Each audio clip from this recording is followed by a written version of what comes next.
যারা আজকে জিরানিয়া মহানগর ভিত্তিক ট্রেড ইউনিয়ন গণসংগঠন সমবায়ের আহ্বানে এই মহানগর ভিত্তিক কনভেনশনে এসছেন, আপনাদের সবাইকে আমি রক্তিম অভিনন্দন জ্ঞাপন করছি। আপনারা সবাই অবগত আছেন যে দেশে 10টি কেন্দ্রীয় ট্রেড ইউনিয়ন এবং স্বতন্ত্র স্বাধীন ফেডারেশন সমূহ যুক্তভাবে যৌথ মঞ্চের আহ্বানে দেশব্যাপী ধর্মঘট আহ্বান করে 23-24 ফেব্রুয়ারি। কিন্তু গতকাল দেশের কেন্দ্রীয় ট্রেড ইউনিয়ন সমূহ ফেডারেশন সমূহ যৌথ মঞ্চ সভা অনুষ্ঠিত হয় দিল্লিতে।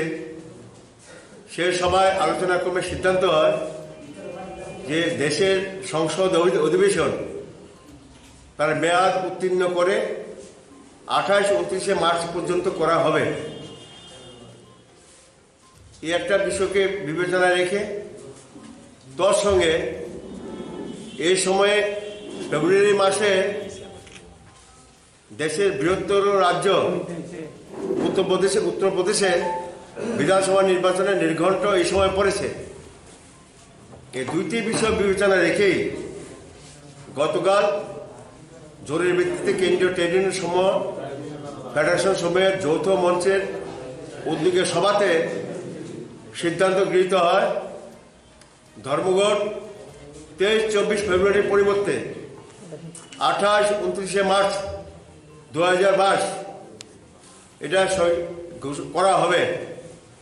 গোটা দেশব্যাপী সাধারণ ধর্মঘট 28-29 মার্চ সংগঠিত করা হবে। সবাই জানেন যে এই সময়ে গত 11ই নভেম্বর